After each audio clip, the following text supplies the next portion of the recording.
les runes sont des symboles. Symbole, ça veut dire il y a un bol dedans, un bol, un récipient qui est saint, sacré. C'est ce qui relie, qui permet de transmettre la tradition. Bonjour à tous, c'est Serre Blanc. Ravi de vous retrouver. Aujourd'hui, on va discuter de l'usage magique des runes. Comment est-ce les utiliser concrètement, à quoi ça correspond. C'est faire une introduction un peu rapide, parce que c'est un sujet qu'on pourrait, on étudie d'ailleurs pendant des années, et des vies entières. Donc, évidemment, une vidéo, c'est tout faire, mais je vais avoir une vidéo d'ensemble. Et faire une petite introduction sur comment on peut les utiliser concrètement dans notre vie pour pouvoir se connecter aux énergies qu'on veut travailler, qu'on veut développer pour pouvoir avancer et se connecter toujours plus avec le divin. C'est ça qu'on fait en tant que botaniste, dans le cas spirituel, c'est de monter sur Yggdrasil pour passer de la terre physique au divin, en fait, de revenir à la conscience divine. Sans parler de mondes, et les 9 niveaux de conscience, et chaque niveau de conscience, en fait, c'est une contraction de l'énergie. Un peu comme, en fait, ça marche pareil pour tout ça. Tu prends une voiture, avant que tu aies la voiture qui roule là devant toi en physique, d'abord, tu as quelqu'un qui a eu l'idée, l'inventeur qui a eu l'idée, ensuite, tu as les ingénieurs qui ont fait le plan, et ensuite, tu as les ouvriers qui l'ont créé physiquement. Tout marche comme ça, en fait. D'abord, on a l'impulsion divine. C'est Wotan, c'est l'impulsion divine. Ensuite, il va y avoir la mentalisation, la conscientisation à Victor.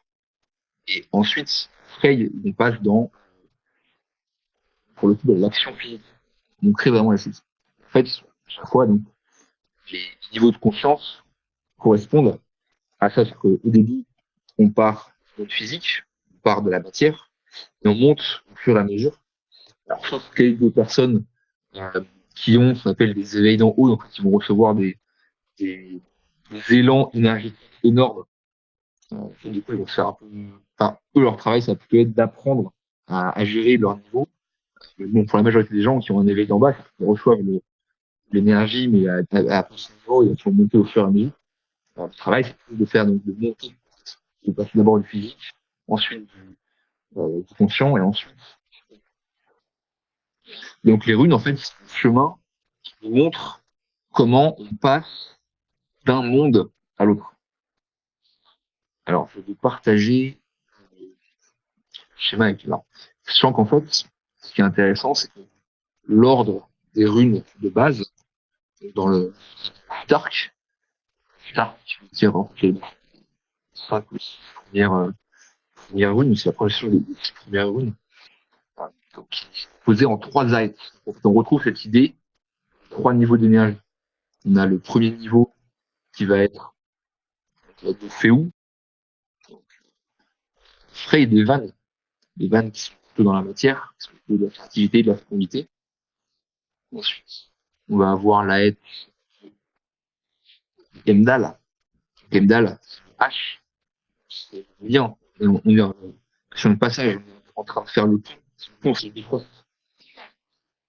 Et d'ailleurs, c'est très drôle parce que justement le jour où on fait ça, là, il y a des aurores boréales qui vont arriver en France. C'est quand même très drôle. Euh, on est vraiment en plein Bifrost. Et on a le dernier Aet, qui est l'Aet tioise.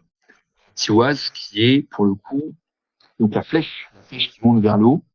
Et là, on va commencer vraiment la connexion pour monter vers les mondes supérieurs. Et donc, bah, on retrouve les différents niveaux sur Yggdrasil. Ça, le schéma Kaon, ancien. Alors ça, c'est le Stark ancien. Sachant que le Stark ancien, ça correspond, en fait, enfin, ancien, en vieux norrois. Vieux norrois, c'est là, on dit la langue de Viking. Ancien, ça veut dire sacré. Donc le vieux Stark, c'est le Stark sacré. C'est l'alphabet sacré.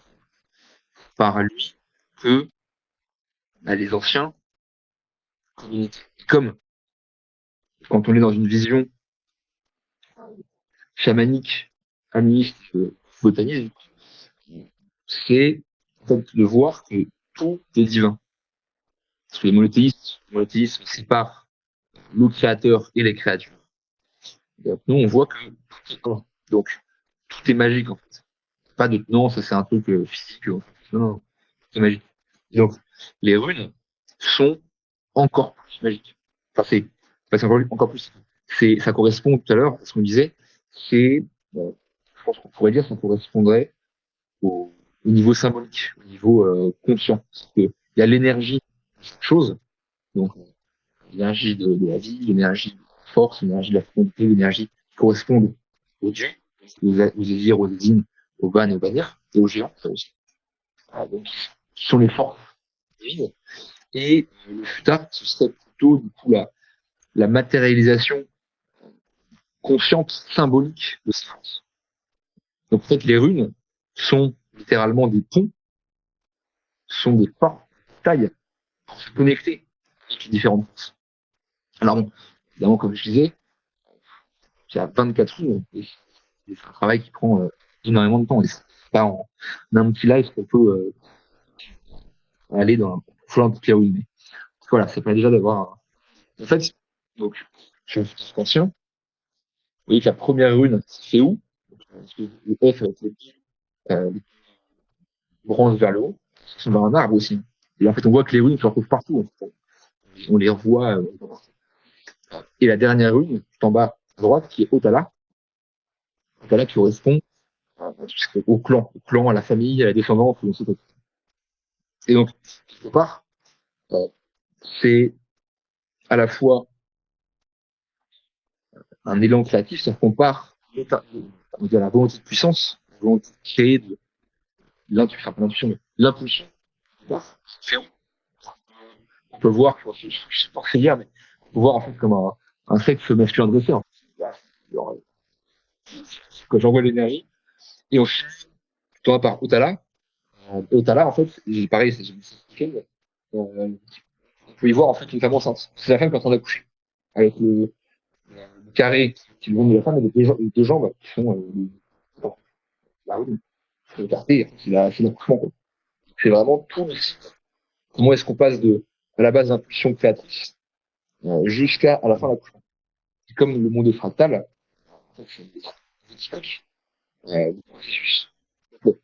Alors, sachant que si on prend le, donc le Drasil, remettre dans le groupe ici, ça illustrera, on voit que ces deux runes, donc Féou et Tala, elles sont sur le chemin qui est tout en bas. Entre donc Erda qui est le monde physique, qui est le monde créé, le physique en nature, et Elaim, qui correspond dans le corps humain, génital. C'est par là qu'on va recevoir l'énergie. Et donc, on a à la fois le côté matière, donc impulsion, comme on disait, l'énergie masculine, donc je vais envoyer l'énergie, et à la fois l'énergie féminine, de je reçois l'énergie. Expansion, contraction. Ça, c'est le chemin de la matière. Moi, c'est la matière on a expliqué, c'est beaucoup le règle. Donc, à la fois, l'énergie masculine qu'on envoie, et l'énergie féminine qui reçoit et qui va pouvoir faire sortir derrière la création. Vous prenez le chemin juste à côté, donc entre Erda et Muspelheim, sur la gauche, vous allez Attends, est-ce qu'on voir, peut s'arrêter ouais, sur le premier d'abord? Donc, le sentier où il y a Otala FEU, il y a deux runes, oui, Otala FEU, bien sûr. Et c'est aussi au niveau graphique, il y a, comme tu dis, FEU, avec deux branches levées vers le ciel, comme deux bras qui attendent et qui reçoivent. Donc il y a le rapport de l'homme avec le divin, il reçoit. Puis Otala, qui est la loi divine, qui préserve. Si on regarde FEU, il y a une symbolique qui est très ouverte. Il n'y a pas il y a rien de fermé. Alors qu'Otala, il y a un carré avec deux branches qui sont vers le bas, vers Erda qui préserve l'héritage, ce que l'on transmet, ce qu'on reçoit et ce que l'on transmet. Donc c'est très intéressant aussi ça, parce que En fait, c'est notre rapport au divin. Bah, on reçoit, mais aussi on transmet. Principe d'initiation, de transmission, d'héritage. Féo, c'est le troupeau aussi, hein, c'est ce qu'on reçoit. Voilà, le troupeau, il fait des petits, il grossit, il grandit, etc. L'argent, normalement, c'est pareil. L'héritage doit grandir. D'ailleurs, c'est le problème qu'on a aujourd'hui avec les boomers, c'est que les jeunes générations sont plus pauvres que les boomers. Bon, donc et en fait, c'est là où on voit que nous sommes à la fin d'un cycle, c'est que même ça, c'est cassé. Voilà. Donc, Erda, c'est le monde matériel, c'est là où vous êtes, c'est là où vous avez vos pieds ou vos culs qui est posé. Et ce sentier-là, c'est celui qui est vertical sur Yggdrasil. Donc, c'est la voie droite, c'est le chemin du Bifrost, hein, c'est la voie droite, qui est pas facile. C'est pour ça qu'il y a un chemin de chaque côté, parce qu'on peut, entre guillemets, prendre des chemins de traverse, mais c'est pas les plus rapides. Et donc, Féou et Otala sont nos deux rapports à l'énergie divine. On la reçoit et on la transmet. On aime et on apprend. On transmet. Voilà. Juste, je voulais revenir là-dessus. Je t'en prie, continue. Donc ça, effectivement, le rapport que tu disais, vraiment fait par rapport à la matière. Et ensuite, on a sur la gauche, donc le chemin entre donc, Erda sur la Terre et le Spline, où le Spline correspond à l'énergie dans, le, dans la matière, dans le physique. Et donc là, on a Sovilo. Si vous voyez Sovilo, donc sur le schéma avec toutes les runes, c'est la liste des runes, vous voyez que c'est la dernière rune du deuxième Aetz. Donc, c'est la transition entre le monde conscient, le monde énergétique, et le monde divin. Et Sovilo, ça correspond au soleil, ça correspond au feu. C'est une rune du feu, une rune de l'esprit. C'est pas forcément le feu en soi, mais c'est, on va dire le feu, ouais, le feu de l'esprit. Le feu intellectuel, on pourrait dire. Le feu énergétique. Et on a, ouais, le soleil, tout simplement. Et on a la deuxième rune qui est Nodise, qui est aussi dans le Maetz, elle est de la glace du deuxième Maetz. Pour le coup, Nodise, elle est très... Moi, le Nodise, c'est un trait avec une barre qui est en diagonale. Moi, je le vois vraiment, en fait, comme se débarrasser de ce bloc qui nous empêche de passer au-dessus. Ouais, ouais, enfin, la barre, elle est pas en haut. Le trait, elle est au milieu. Et quelque part, c'est comme s'il y avait plus de bloc. Et c'est aussi du rouge. Et donc, on a dans ce rapport-là, à la fois donc la lumière du soleil, l'énergie que le soleil envoie systématiquement sur la Terre dans la pression, et on a en même temps le blocage. On a le même principe. On a l'énergie qui envoie, l'expansion, et le blocage, la contraction de l'énergie. Ça, on le voit sur le feu. Même le soleil, si tu regardes le soleil pendant 10 minutes, bah, au bout d'un moment, tu vas cramer les yeux. Quoi. Donc c'est toujours d'avoir cet équilibre entre d'un côté, je reçois l'énergie, et de l'autre, j'ai un récipient, j'ai une capacité suffisante à recevoir l'énergie.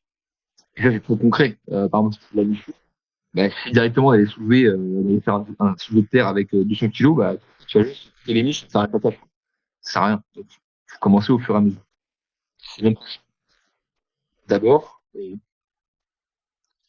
on travaille au fur et à mesure sur les runes, justement, les runes, c'est qu'elles nous montrent le chemin. D'abord par là, par là. En fait, c'est pas du coup de pas cramer ses récipes.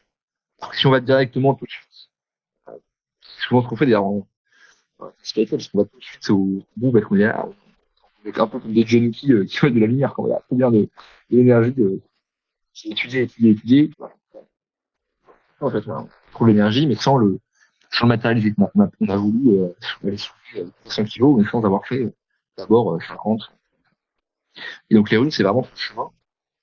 Comment monter au fur et à mesure.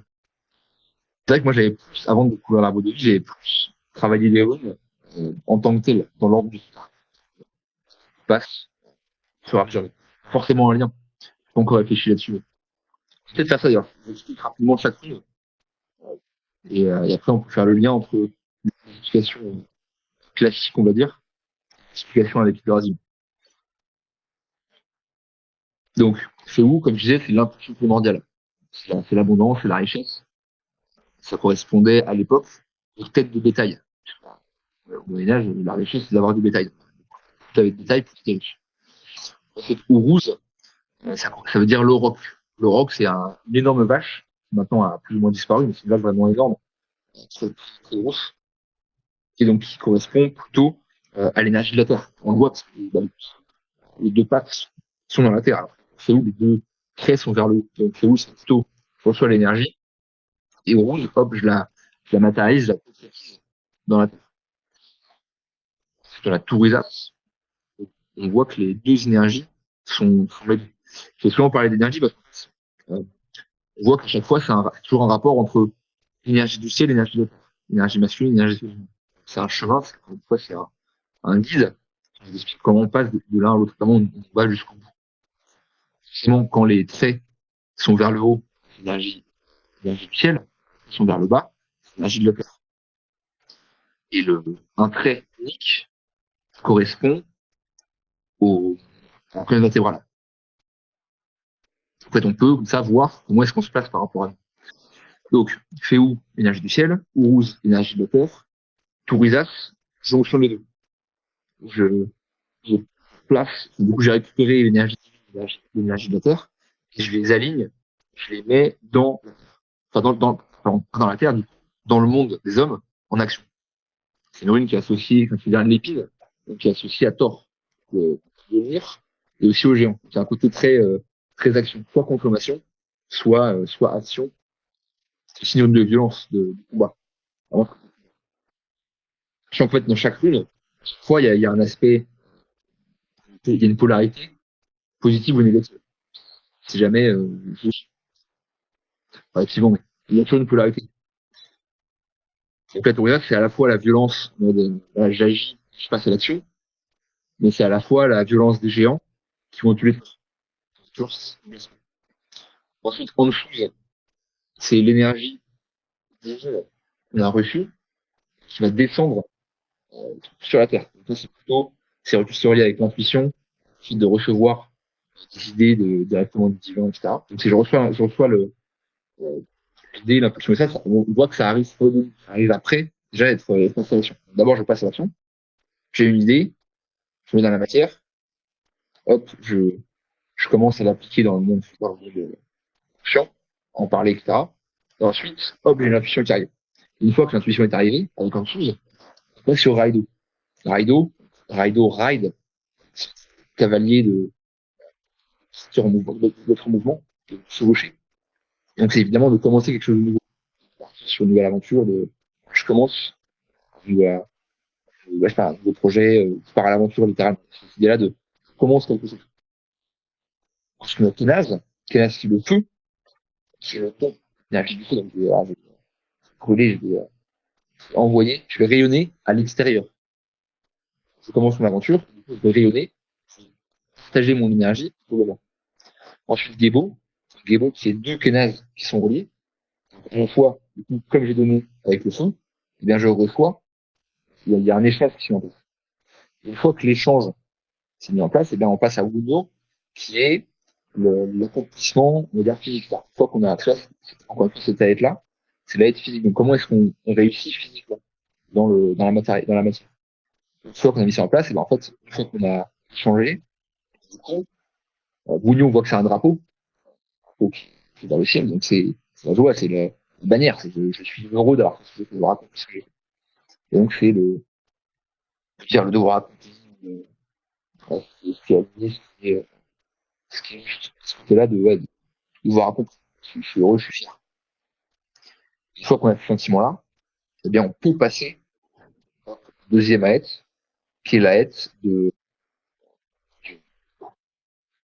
conscient, mais en fait, on commence à être dans les mondes de fond, on passe du Bifrost, on fait le passage entre les mondes.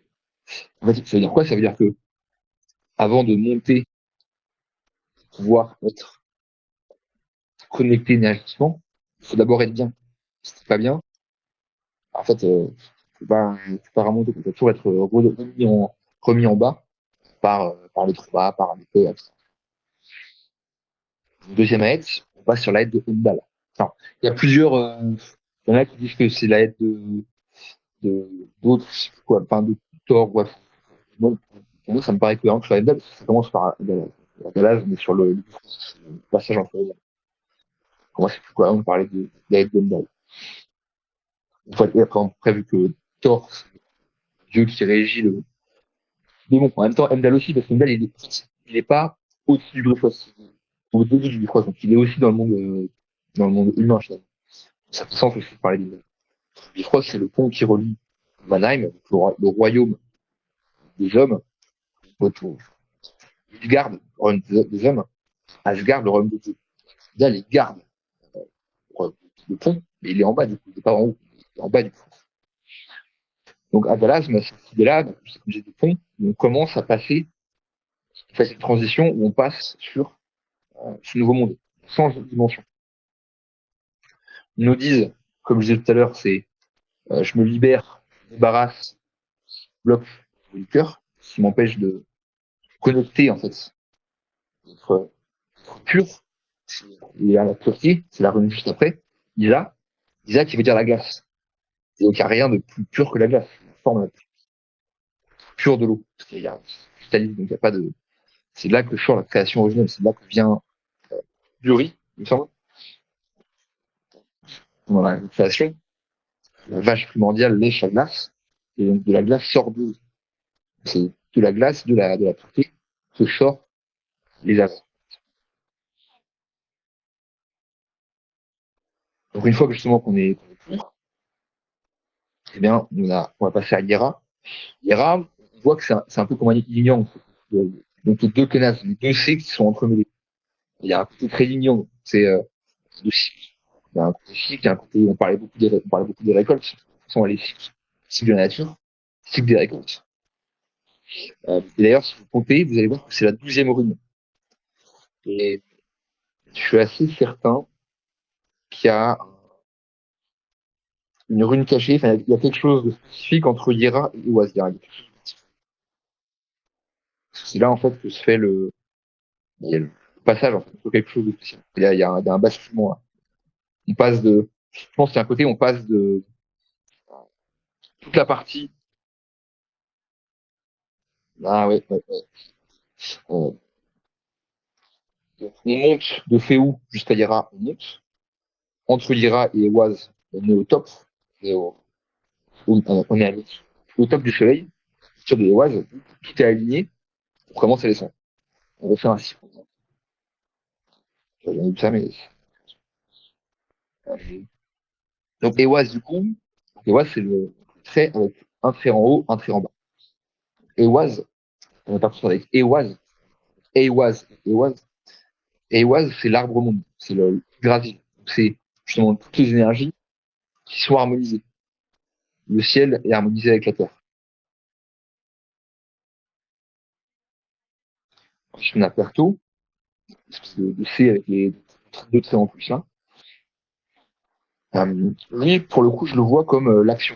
Une fois qu'on est aligné, on est parfaitement aligné, ben on va commencer à agir. On va agir, mais de manière parfaitement alignée.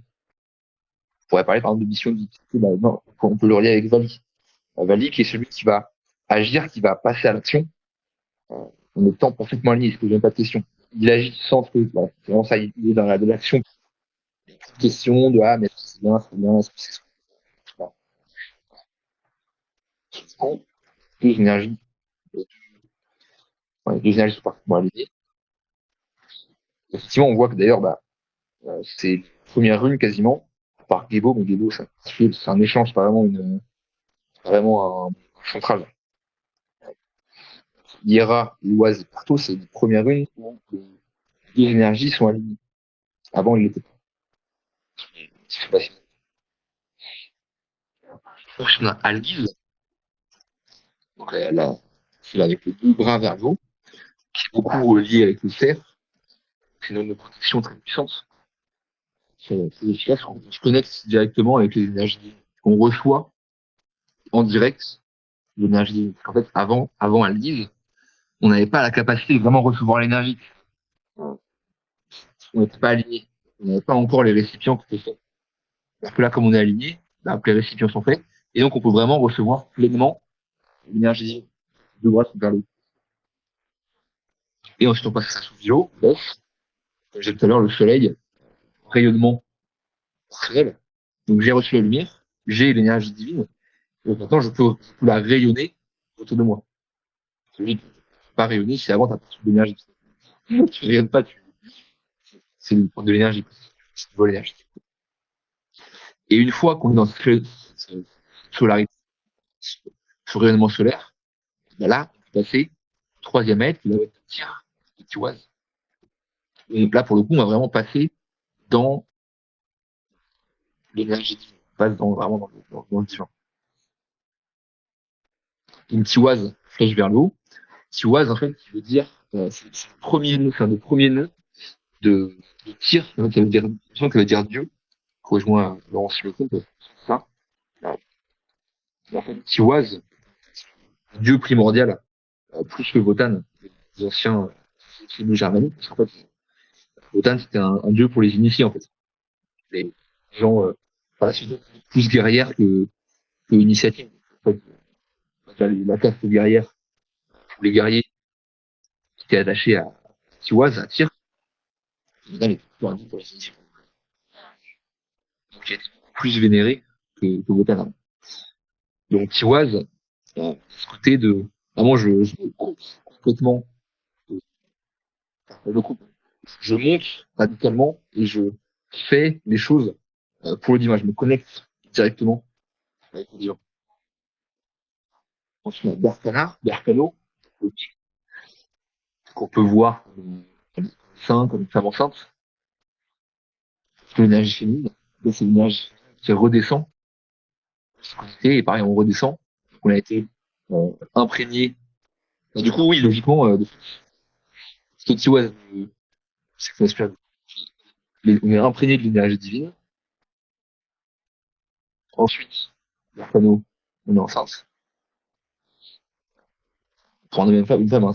On reçoit l'énergie, on a un projet, on va. Ensuite, Ewaz, non pas Ewaz, Ewaz, M, correspond au cheval, au messager. On va pouvoir porter le message du divin sur Terre. On a Manaz, fait en plus, qui lui correspond à la place, on a Man. Donc Man, c'est l'homme. C'est quelle est sa place, quelle est notre place dans la société, quelle est notre place par rapport aux autres, par rapport à notre famille, par rapport au groupe. Donc, voilà, c'est vraiment quelle est sa place. Et cette mission de vie, on a la gouze, qui est l'eau. Ça veut littéralement dire. Alors, pourquoi la gouze est placée à cet endroit-là? J'ai pas vraiment de réponse là-dessus. Des émotions. Oui, ça a une fonction. Mais pourquoi est-ce qu'il Au regard des deux mondes que, que la rune relie, les émotions, la manipulation, etc., passent par l'émotion. Oui, mais pourquoi est-ce qu'elle est là dans le troisième Ah, acte? pardon, tu parlais de l'aide. Pourquoi dans le deuxième? Bah, parce que Dans le troisième. intellectuel te donne le pouvoir sur les gens moins intellectuels qui sont plus émotifs, par exemple. Je dis ça comme ça, je vais pas. C'est pas un sujet que j'ai travaillé déjà. Mais je dirais que le deuxième, Force Rouge, forcément, ou bien Et dans le troisième. pouvoir de manipulation. Ouais. Mais il est dans le troisième. Ah, ils ont le Il est dans troisième, le mais il est à quelle position dans le troisième? cinquième du troisième. Là, comme ça, bon, je t'avoue, je sais pas. Mais pareil, c'est le pouvoir, quoi. La gouze, il y a une dimension de pouvoir. Puis, dans le cas contraire, quand elle est dégradée, pas de soumission au pouvoir que dans Hamlet, dans le cachot, quoi. Au fond du trou, Ouais. quoi. Ou alors, si on le revoit comme à partir de Ewaz, donc à la redescente, bah, en fait, du coup, de Ewaz à Ota, donc on redescend énergétiquement. Donc c'est logique, en fait, à chaque fois, on descend plus en plus bas dans la matière. Du coup, bah, on passe d'abord, on est à Manas, donc en fait, j'accomplis ma place dans la société. En fait, bah, une fois qu'on a ça, il y a c'est le malheur. C'est le malheur, c'est aussi l'incarnation. niveau de la mer, donc le niveau le plus voilà, c'est le niveau de zéro. Bah, Oui, mais c'est ta mission, c'est ton énergie, tu sais où tu vas, mais les épreuves de la vie, sûrement. oui, mais l'eau, c'est aussi la rosée du matin. Ça, c'est symbole d'espoir et d'initiation et de connaissance. En fait, comme tu l'as dit, hein, chaque rune est à double sens. Ça dépend comment elle est positionnée, le rapport qu'on a à elle, etc. Ouais. Ensuite, on a une oise. On va se voir de plusieurs manières. On peut voir comme l'œuf. Enfin, voir que chaque chose contient le divin. C'est la divine dans chaque chose. En fait, on voit soit il est comme ça, il est juste un carré, soit il doit présenter comme Otala, mais avec deux barres en plus dessus. Genre, pareil au-dessus et en dessous. Ça ressemble beaucoup à l'ADN.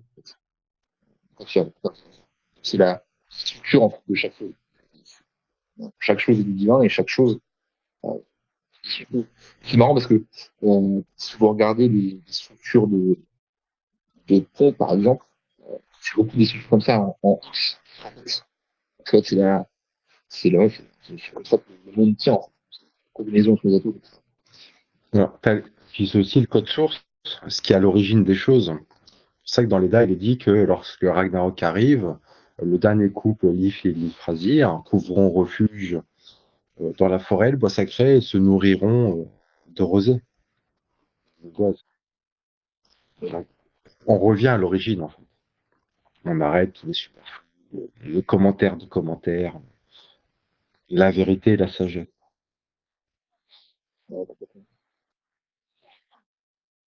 Je suis un Dagaz. Dagaz, qui est évidemment relié avec Dag, le jonc.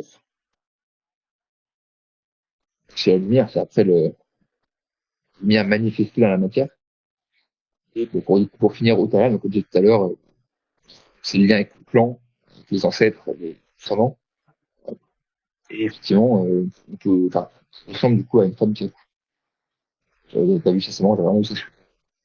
Alors ça dépend, parce que selon je ne sais pas trop quoi, dans certaines représentations, Dagas c'est en dernier et Otala en avant-dernier. Ça dépend, je sais pas. T'as des infos là-dessus? J'ai pas creusé tout ça, mais Absolument voilà. pas. Non, non, j'ai absolument aucune information là-dessus. Du coup, ce qui serait intéressant, c'est de faire le lien entre donc, ce système-là que j'avais conscientisé quand j'étudiais vraiment que les runes, faire le lien avec l'arbre de vie, puisque l'ordre des runes n'est pas du tout mis dans l'arbre de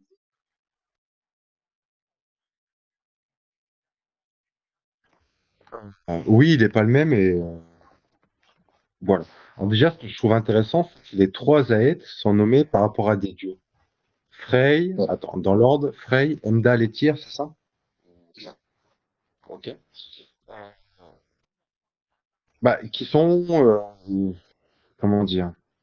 Frey, c'est le rapport à la matière, Tyr, le rapport aux hommes, et Heimdall, le rapport au sexe. je crois plutôt, là, en l'occurrence, dans l'ordre des Aes, Dal qui est au milieu, qui est dans la fonction rouge, Tyr qui est au-dessus. La guerre est plus importante. Ça nous rappelle à ça, que la guerre n'est pas, c'est la première loi naturelle, quoi. Préserver son peuple, tuer ceux qui veulent détruire ton peuple, principe de base. Et ensuite, quand la société se police, que tout va bien, on commence à être spoilé. Sauf quand, dans le cas présent, c'est déjà terminé. Alors c'est marrant parce qu'effectivement, sur l'arbre hydravique, c'est plutôt l'inverse. On a plutôt tendance à mettre Frey en haut, la divine et Tiwaz Tyr en bas. Euh, non, pas vraiment, parce que Frey, c'est le rapport à Erda. Tu vois, ça, Mm. son nom, Frey, Mm. fait haut, Merlet, c'est le sorcier du bas. Il est spirituel, mais par rapport à son rapport, pardon, désolé pour le pléonasme, mais à cause de son rapport à la matière, ou grâce à son rapport à la matière. Toi, comme tu l'as dit précédemment, le christianisme et tout ce dont il est d'origine, on va dire, ils ont évacué le divin vers le ciel. Il y a tout de sacré sur Terre. Et c'est la raison pour laquelle le monde est dans l'état qu'il est, parce que toute la divinité, tout ce qui est sacré, c'est devenu quelque chose de métaphysique. C'est c'est un nuage de vapes quelque part là au-dessus de nos têtes, et ça c'est sacré. Ce qu'il y aurait en dessous, bon, c'est les poubelles, quoi, et on vit dedans. Et en fait, c'est ça le problème du monothéisme, c'est que d'abord, pour préciser, nos ancêtres avaient conscience qu'il y avait une source unique à l'origine de la création, mais savaient aussi qu'il était impossible pour eux de la définir. Parce que s'ils la définissaient, ben, c'était plus la source unique. C'est simple, tellement c'est simple. Donc, ils ont fait ou ont hérité du principe des dieux, des As et des Vades, qui sont, on va dire, comme des cordons de fibre optique, pour se connecter à cette source première.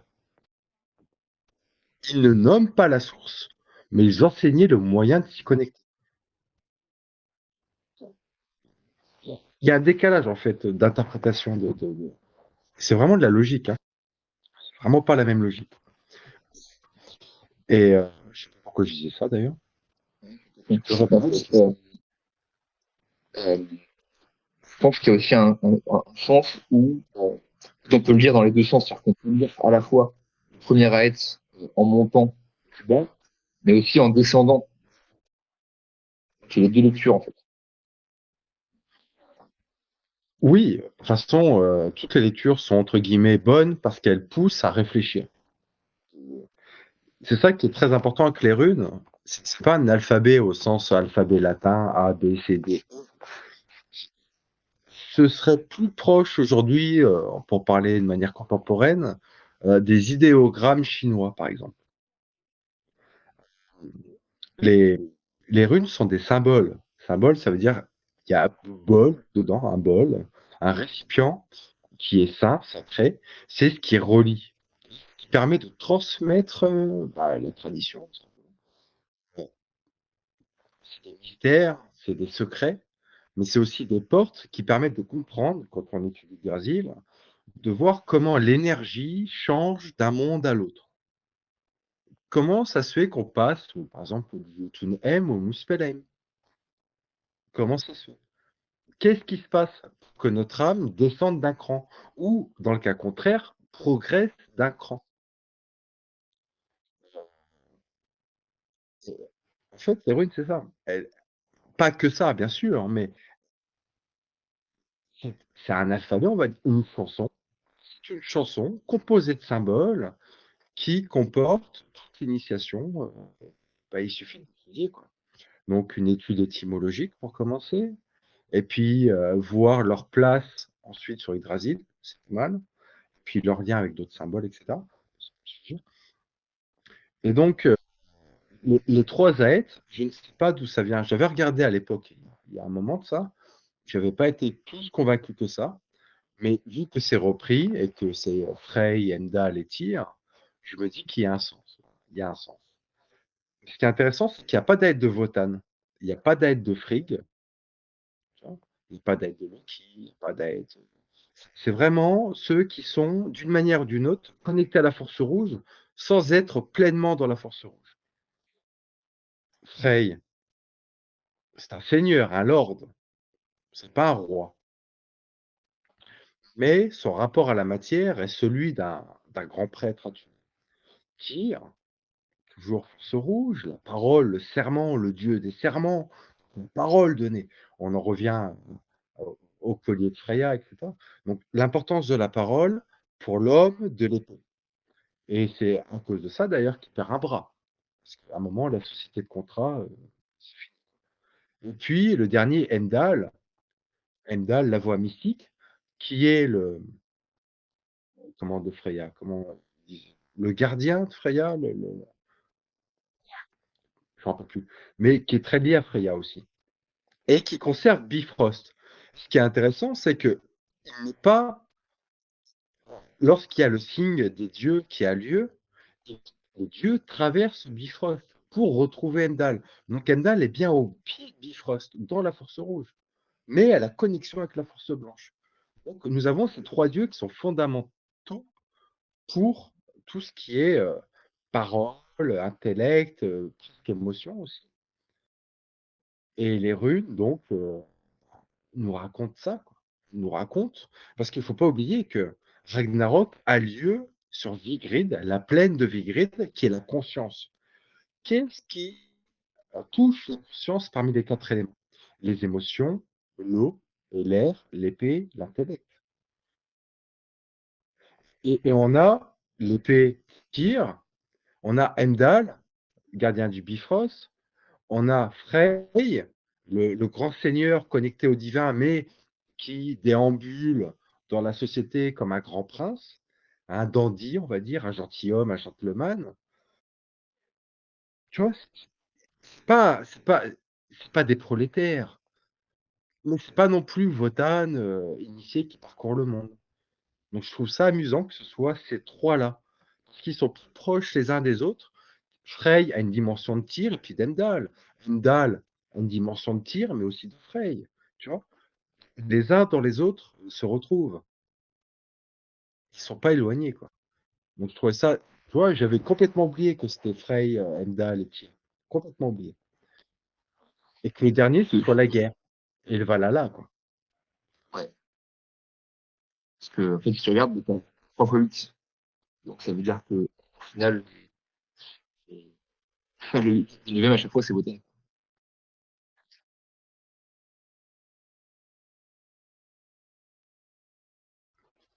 Oui, ou c'est le dieu lui-même.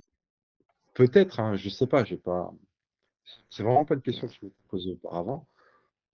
Mais Le peut-être, dieu, peut-être, il est plutôt au début.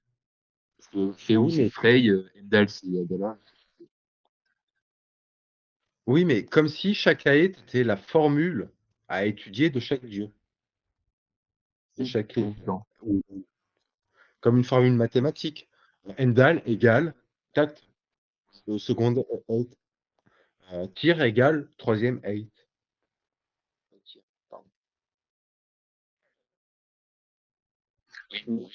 Vraiment, c'est pas une question. J'ai pas grand-chose à dire dessus. Après, tu me parles sur Yggdrasil, c'est différent. Mais pourquoi? Je trouve ça intéressant, tout d'abord, hein. Quand j'ai pas l'explication, bah, ça m'intéresse.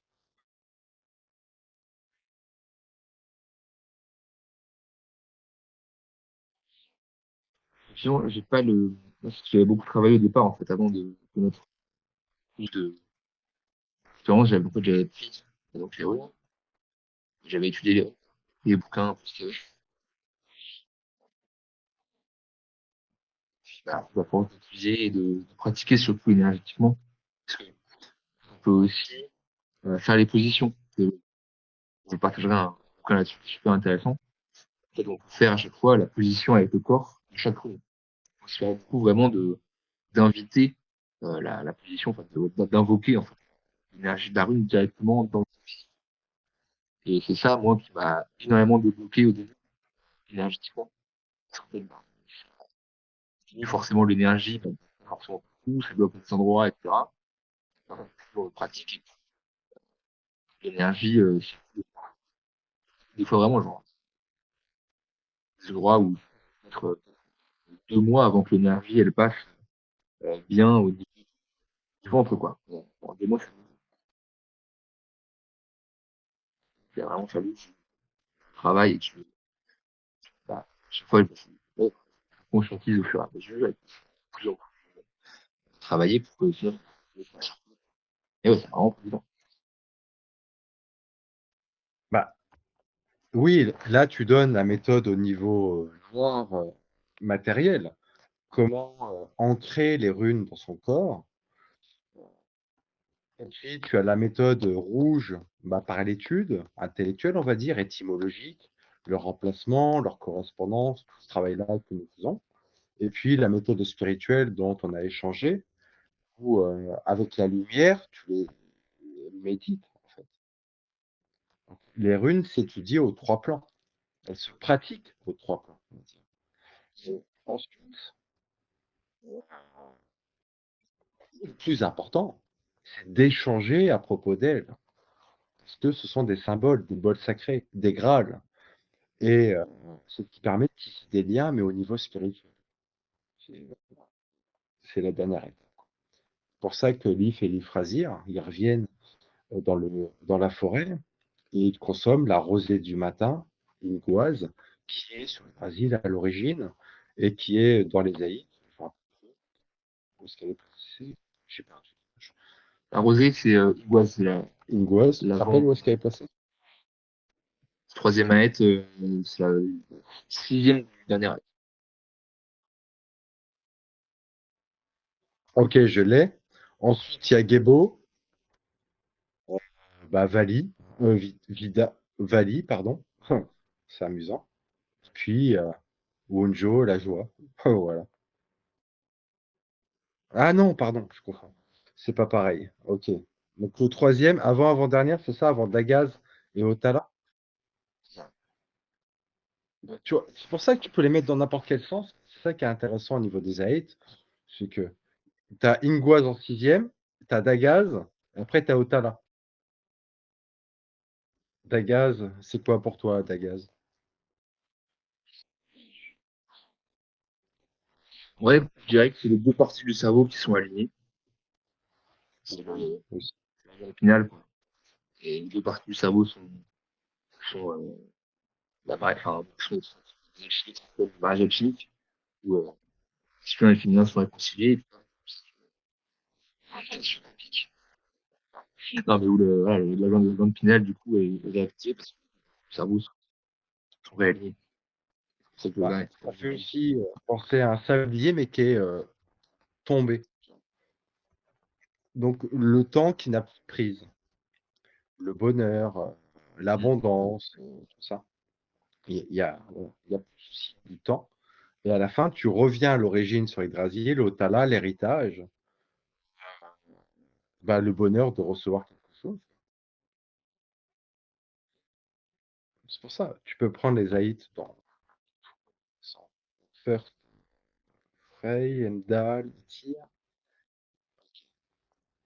Je pense qu'ils les ont appris comme ça parce que c'est les premières runes. oui, c'est ça. Et c'est la première rune, c'est forcément pour quelque chose, il y a un lien quelque part. Oui, oui. Mais Il y a après, je un trouve lien. que le prendre sur Yggdrasil pour étudier une rune, c'est bien de le prendre dans son contexte. Quel monde elle relie?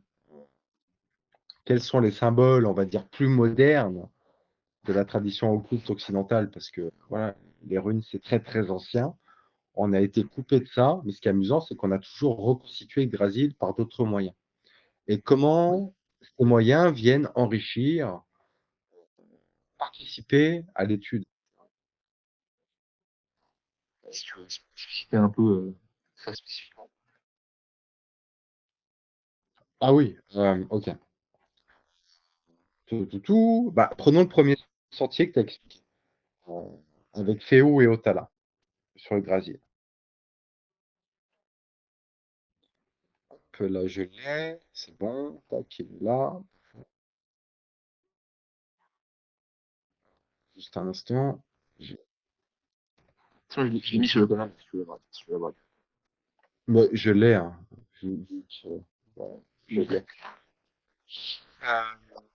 Donc, ce qui est intéressant, on a donc tout en bas d'Yggdrasil, entre LM et Erda, on a un sentier vertical. Yggdrasil, alors je sais qu'on entend des trucs, oui, ça nous viendrait de la tribu d'Éric Zemmour. Mais il faut répondre à ça, c'est quand même important parce que Non, mais c'est c'est la tout grande. simplement parce qu'en fait, les traditions, enfin, toutes les traditions chamaniques du monde parlent de l'arbre de vie. Et le Racine, c'est les traditions ancestrales européennes, ça date de bien plus ancien que la Kabbale qui a été créée en 1200 à Paris. Ils sont inspirés des traditions justement, etc., qui avaient récupéré ces connaissances. Effectivement, comme tu dis, ils ont tout. Et c'est européen, en fait.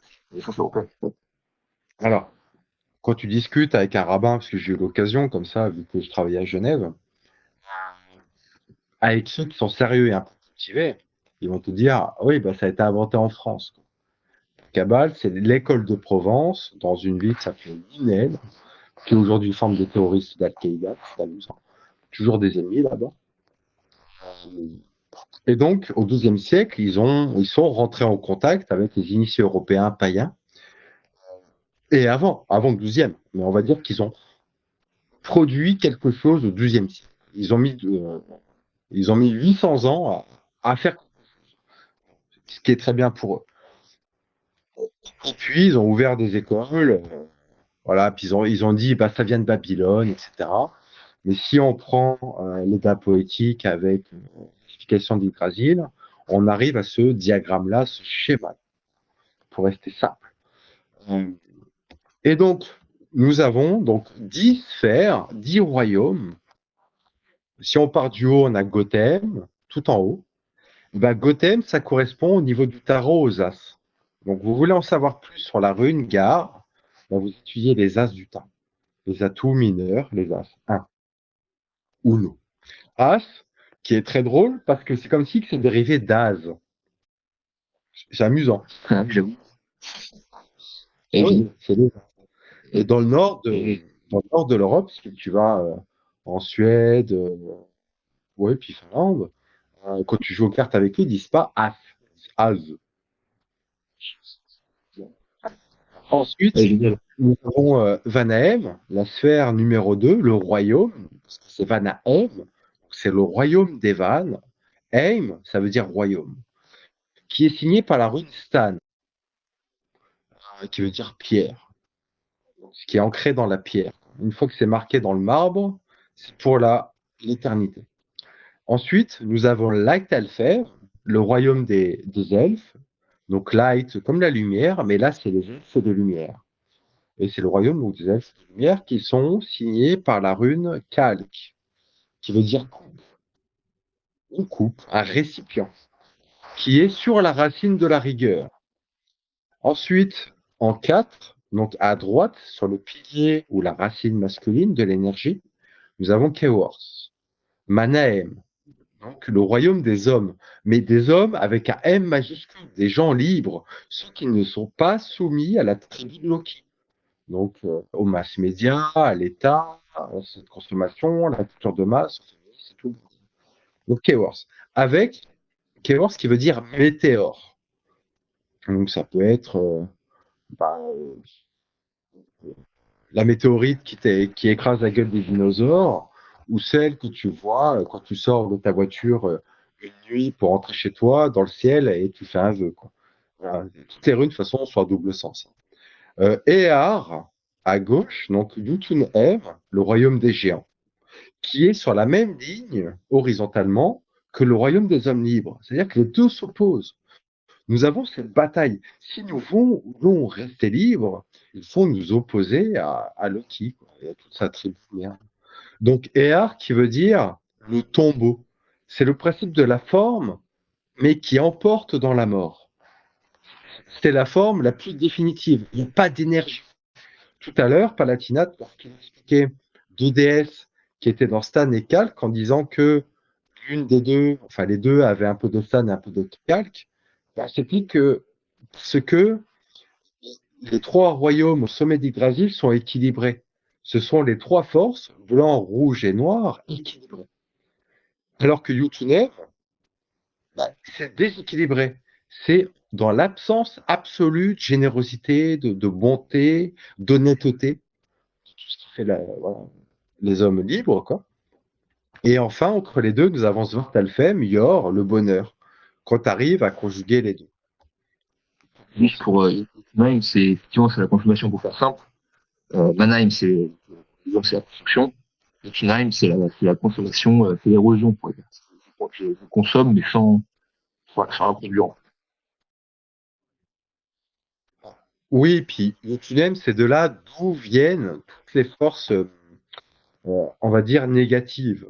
Celles qui pompent la lumière sans la redistribuer, qui empêchent les autres de se connecter. Tu vois, Loki qui vole le collier de Freya, ce genre de choses. Svartalfheim, donc le monde de la beauté, après un autre plan des bijoux et des trésors. Voilà. Ça dépend dans quel sens. Ensuite, en 7, nous avons Niflheim. Donc là, ce serait plus la société de consommation. aller chercher de la lumière dans la matière. Vraiment ça. Il faut que je possède, quoi. Puis après, une fois que je l'ai, je suis lassé, il faut que je possède encore.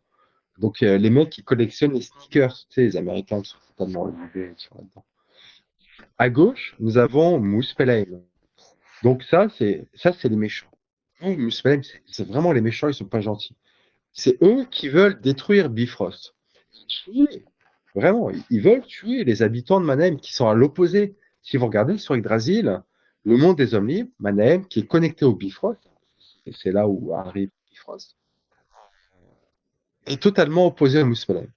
Il n'y a pas d'entente entre eux. Par exemple, pour prendre un fait intéressant, entre la droite nationale blanche, on va dire, et les Patriotes de la diversité, qui était une opération commandée de l'extrême droite de Tel Aviv, quoi. Ça marche pas. Donc, tout ce qui est bizarre, dégénéré, dégradé, qui souille, qui abîme l'âme, ça vient du Muspelheim qui est dégradé. Ce qui est intéressant, c'est que dans Muspelheim, la rune qui le signe, c'est Aesk, qui veut dire le frêne.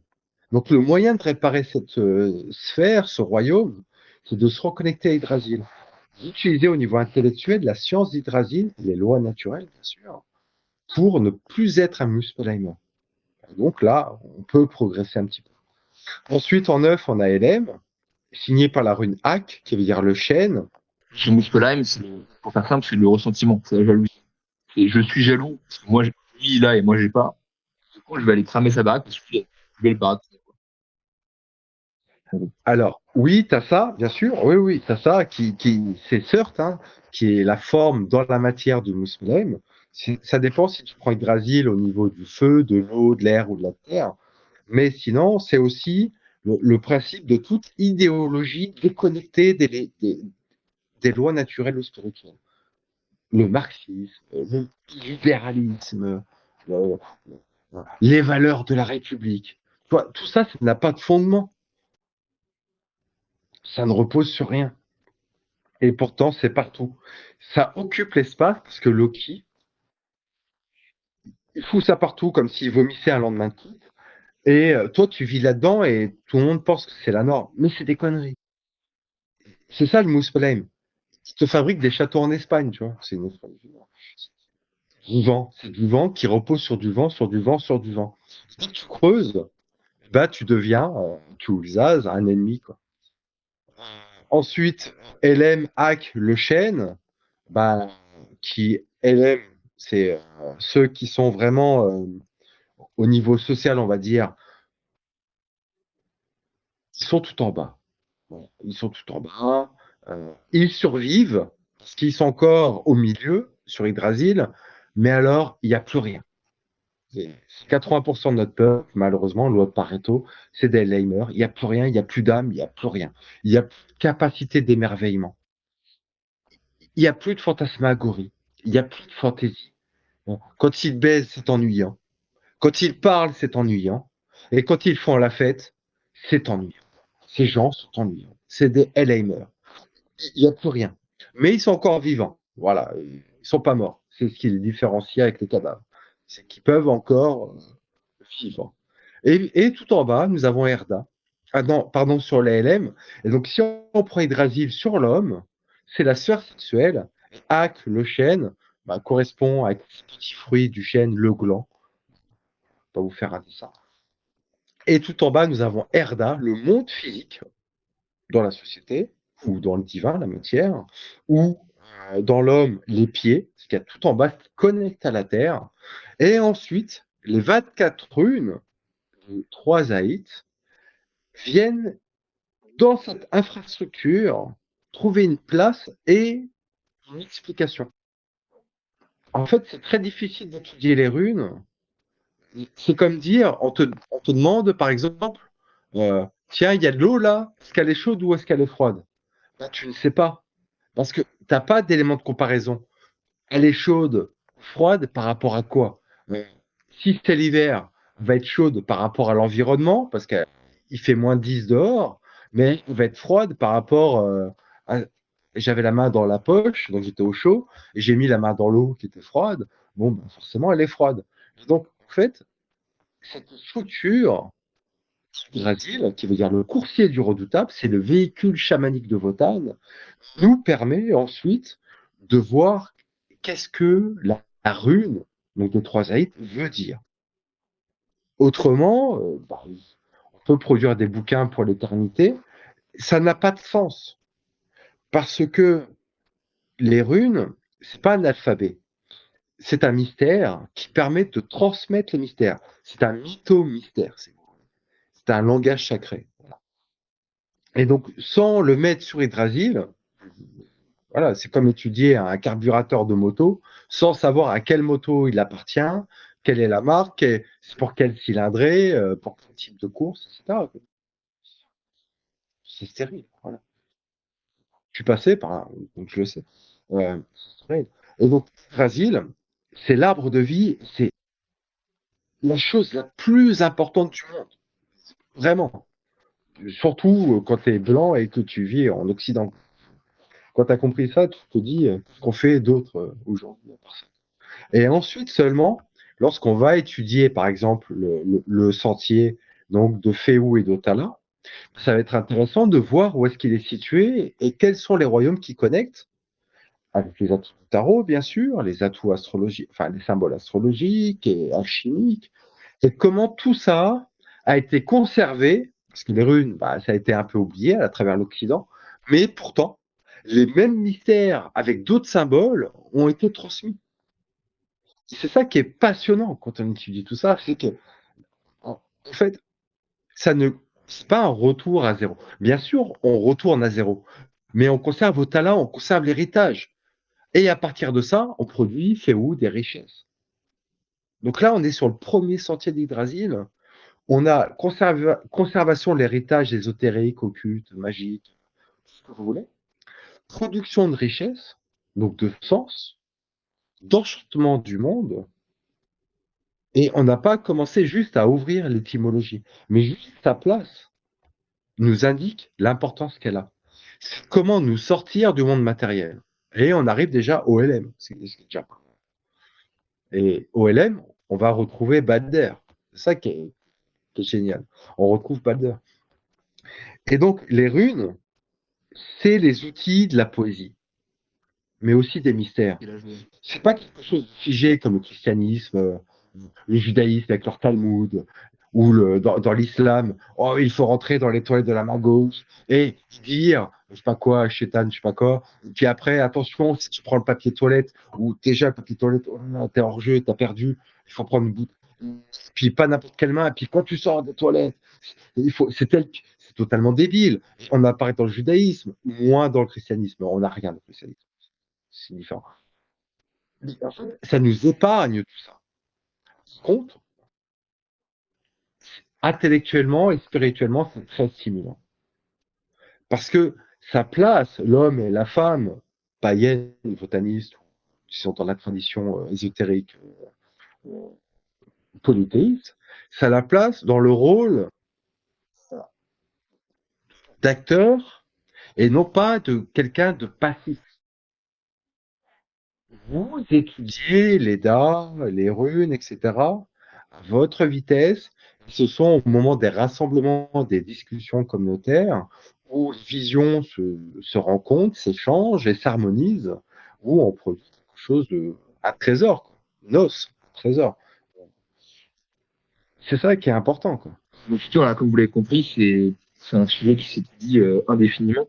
Euh, D'ailleurs, j'ai eu une expérience très intéressante ce week-end.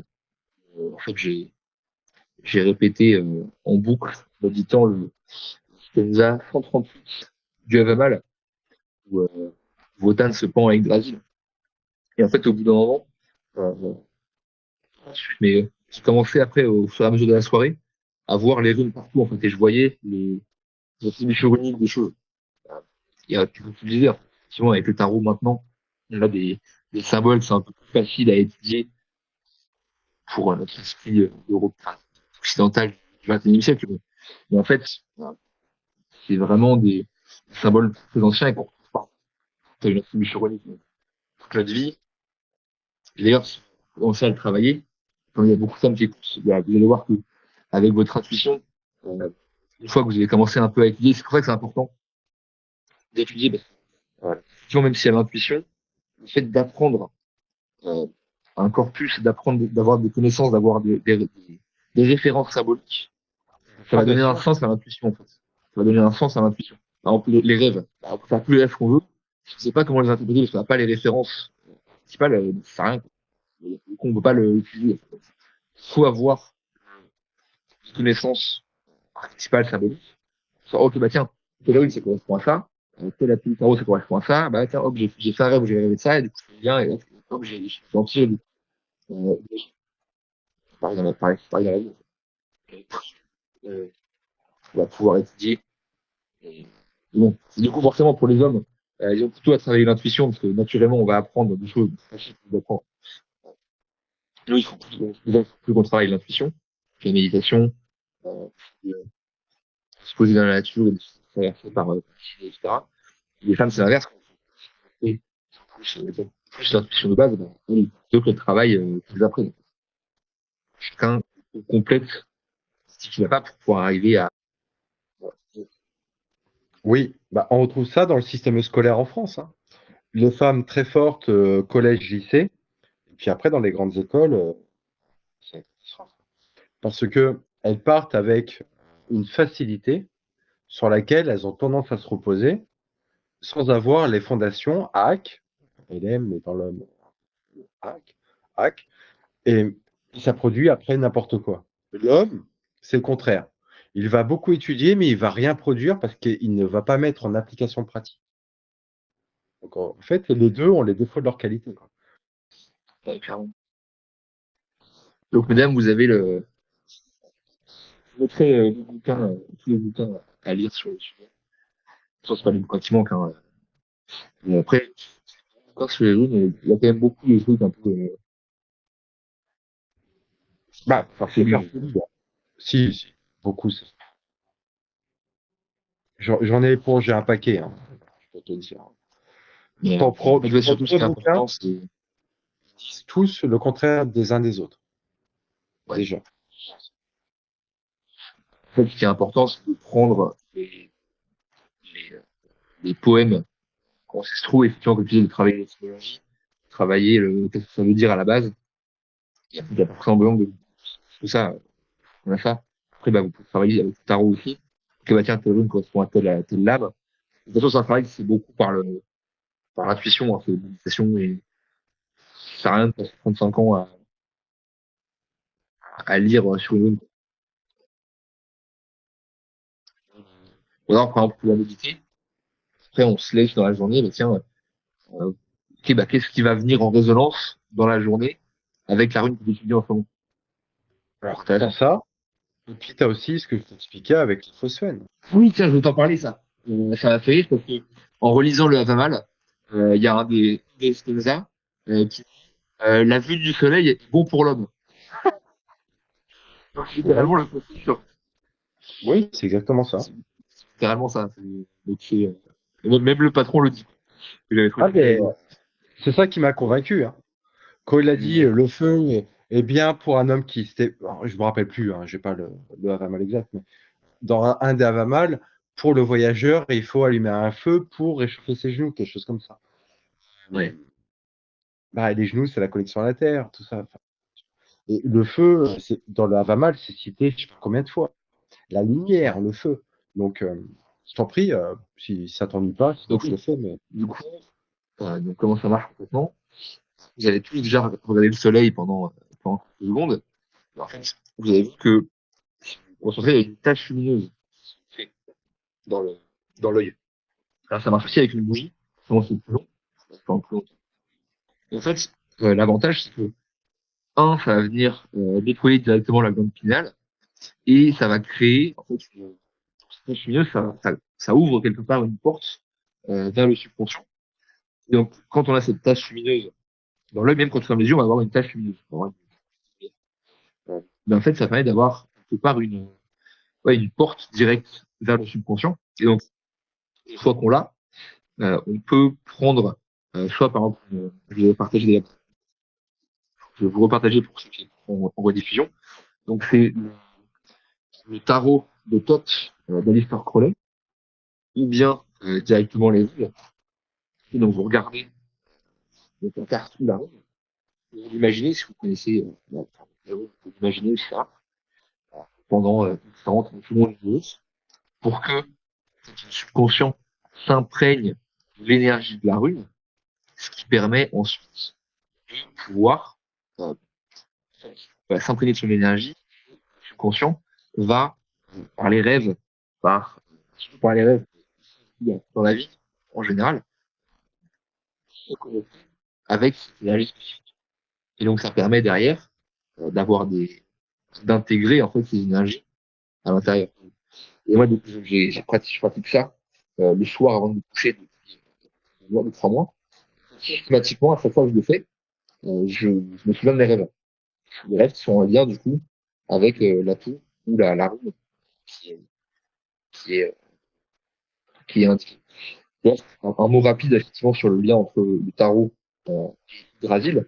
Donc, les atouts, les cartes majeures, donc les 21 cartes majeures, sont le chemin entre les mondes.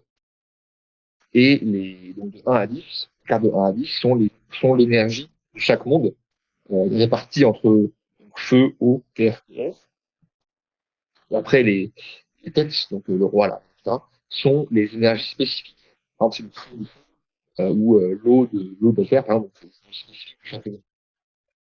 Du coup, ça donne une représentation à la fois symbolique, mais aussi très graphique et très concrète du monde, qui permet de travailler sur quelques aspects différents. Donc, effectivement, c'est très intéressant.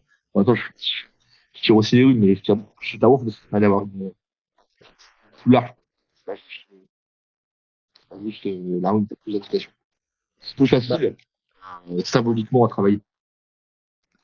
le tarot, c'est la représentation symbolique de la rune. La rune, c'est la force archétypale que l'on retrouve dans l'inconscient. Et pour les phosphènes, alors phosphène, c'est un mot grec, hein, ça veut dire. C'est aussi une maladie de l'œil, hein, voilà, si vous cherchez sur Internet.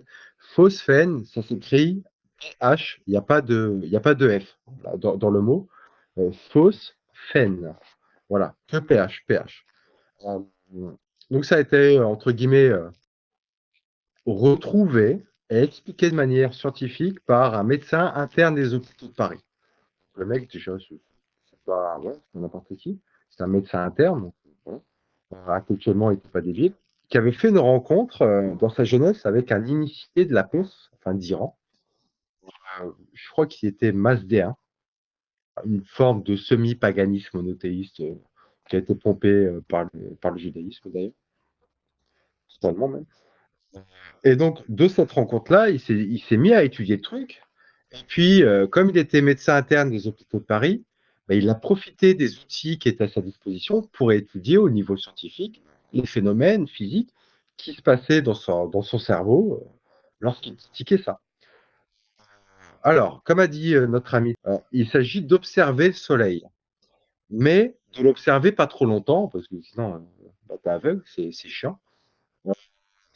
Il est temps de dire 1, 2, 3 soleils, comme quand vous étiez petit, parce que le jeu 1, 2, 3 soleils, en fait, il transmet ce mystère-là, comme la marelle. Ça, c'est un autre mystère. Et en fait, nos jeux d'enfance, auxquels on a joué, j'espère en tout cas pour vous, 1, 2, 3 soleils ou la marelle, sont des mystères. Comme le tarot qui est un jeu de cartes, comme les runes qui étaient devenues un outil de divination. À l'origine, c'est des outils pour accéder au mystère, mais qui ont compté sur, on va dire, la partie basse de l'âme des gens pour traverser le temps. Le tarot s'est fait jeu de cartes, les runes se sont fait jeu de voyance, et par, on va dire,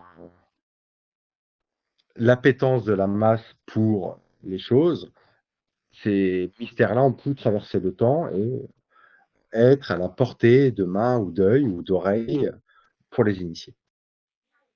Donc, le phosphène, il s'agit de regarder le soleil et de dire aussi vite que quand vous étiez petit, 1, 2, 3 soleils. Voilà. Donc, c'est moins de 2 secondes. Vous fermez les yeux. Vous allez voir une tache de persistance rétinienne qui a tendance d'habitude à nous embêter. Mais cette fois-ci, on va se concentrer dessus. Ce qui est sympa, c'est d'avoir une casquette, une paire de lunettes assez larges pour être dans le noir. Vous allez dans un parc, voilà, il fait beau, il y a des arbres, les oiseaux chantent ou pas, les feuilles tombent, le soleil apparaît. Hop, vous le regardez, vous mettez vos lunettes, vous restez sombre ou un foulard, une capuce qui tombe, n'importe quoi, et vous allez vous concentrer ce sur quoi auparavant vous cherchez à fuir. Et vous allez voir si votre focus, votre attention est forte, vous allez voir une tache, un rond, qui va changer de couleur. Déjà, ce qui est très amusant, c'est que ces couleurs-là correspondent exactement, mais vraiment exactement, aux couleurs des vitraux des cathédrales, qui sont aussi chrétiennes que moi je le suis, parce que, à savoir que, vite fait, les cathédrales gothiques et autres sont dérivées d'un mystère antique qui a été mis sur papier chez les Grecs, genre il y a 300 ans avant Jésus-Christ. Le mec s'appelait Pseudo-Denis l'Aéropagite. Ces écrits ont été repris par Saint-Denis, et c'est comme ça que les cathédrales ont commencé. Et en fait, dans ces écrits-là, le, pardon, la personne explique que la lumière, c'est Dieu. Bon, on va se dire, mais pourquoi je vais chercher chez les Grecs, qui a été repris par les chrétiens qui ont fait travailler des ouvriers païens, etc. Bah parce que Balder, le fils de Frigg, Wotan, il est lumineux. Heimdall est lumineux. Euh, les trésors, la fille de Freya, Nos, c'est un trésor, c'est lumineux, un trésor, ça brille, c'est une paillette. Tout ça, la lumière, l'hydromel, dans les Das, c'est l'hydromel, c'est ce qui descend du divin jusqu'à nous. Quand nous mangeons, nous absorbons de la lumière qui est transformée. Les animaux, si on mange de la viande, on mange des légumes, des plantes. Et ces plantes, ces légumes ont poussé par photosynthèse, produisant la chlorophylle A, B ou C, etc. et connectés à la lumière. Donc là, c'est un cheat code. On, hop, on contourne tout ça, hop, c'est comme Waze, si vous voulez, on contourne, on ne paye pas le péage, et on arrive directement à la source, et on prend l'énergie. Alors attention, ça n'empêche pas de manger, votre corps physique, lui, a besoin.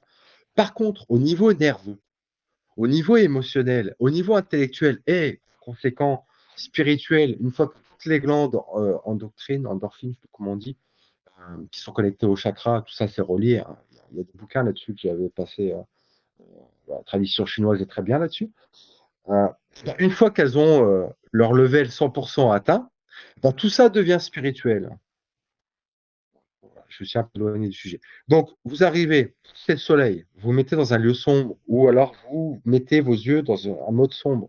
Vous vous concentrez sur ce que vous allez voir. Ça va changer de couleur, rose, vert, et après un bleu nuit, un super bleu nuit, bleu outre-mer, pour ceux qui font de la peinture, un super bleu nuit.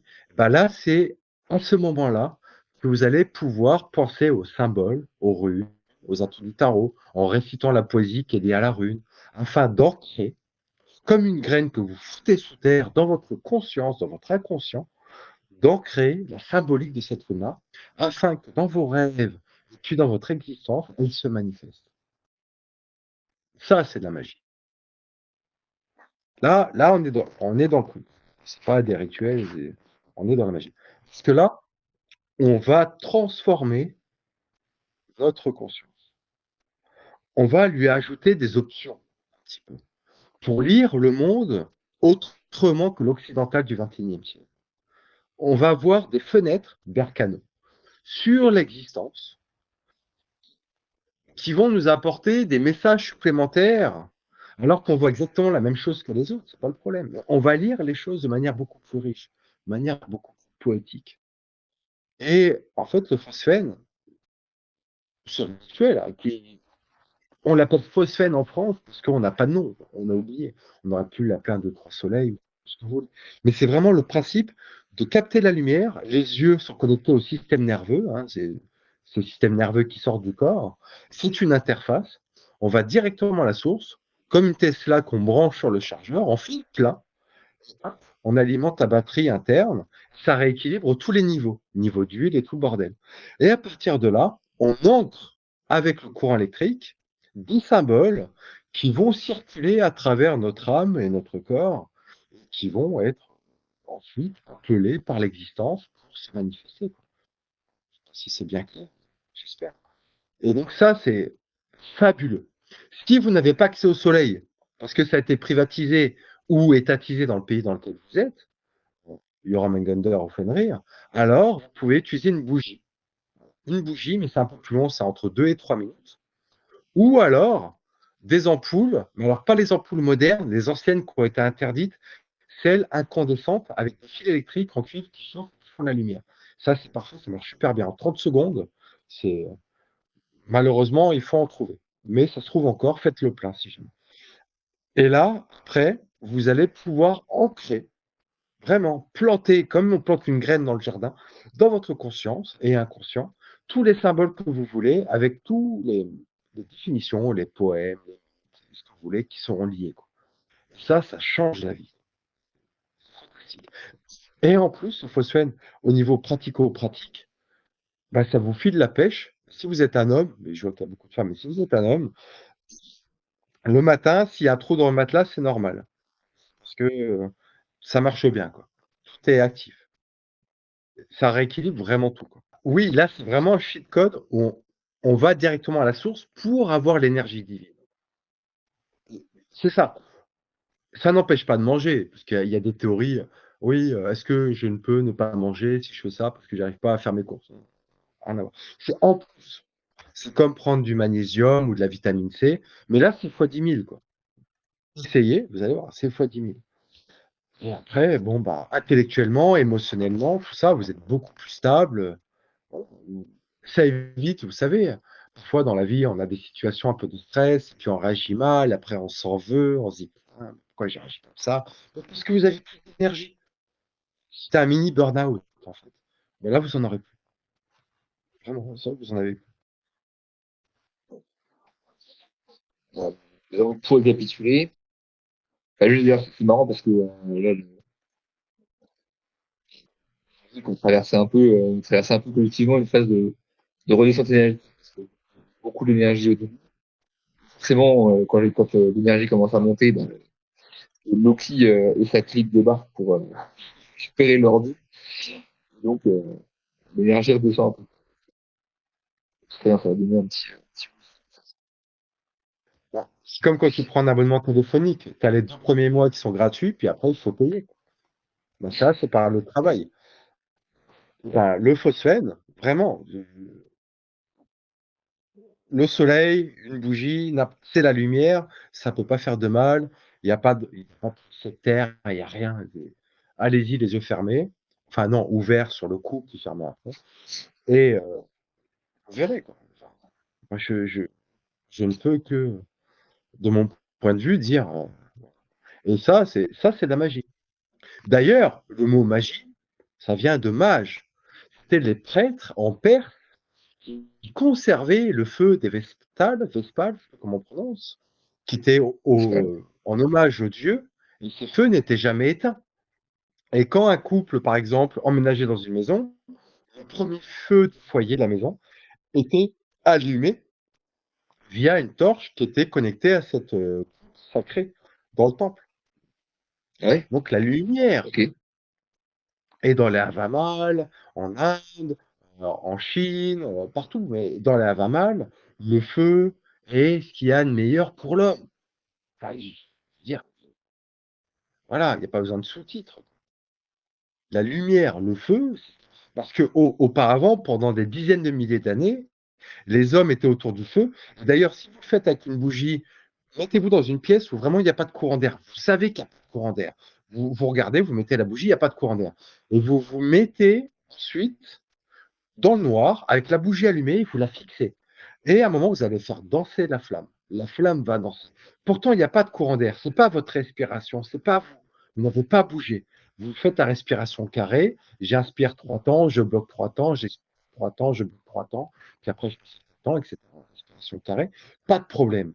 Ça ne vient pas de vous. Par contre, la flamme se met à danser.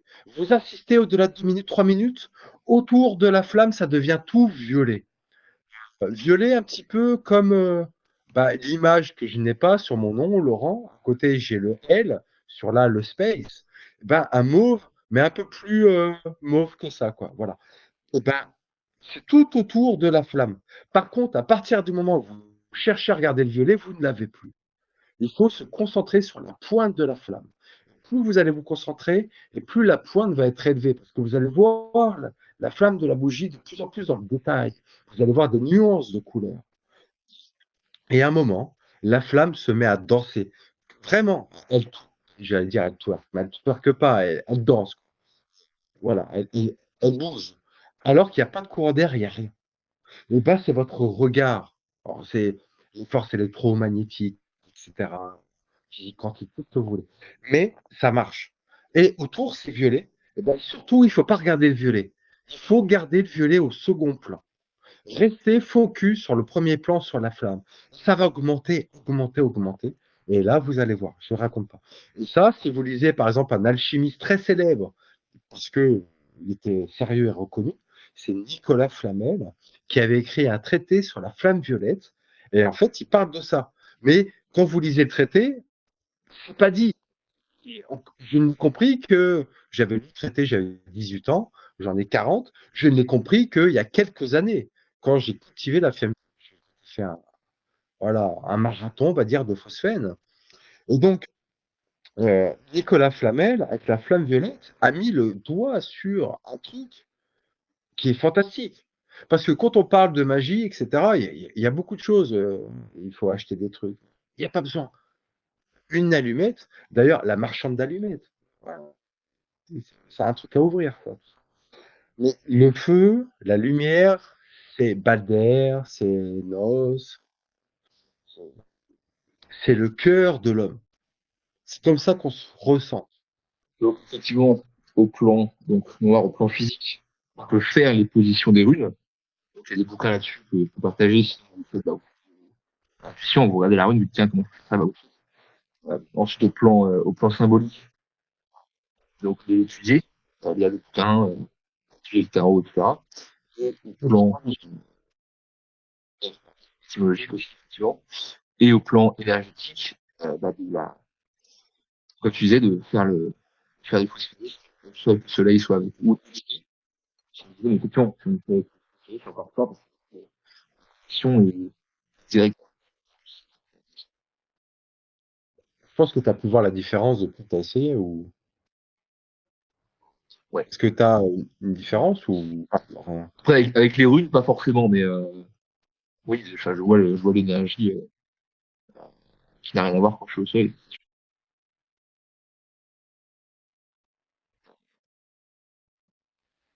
Une discussion là-dessus.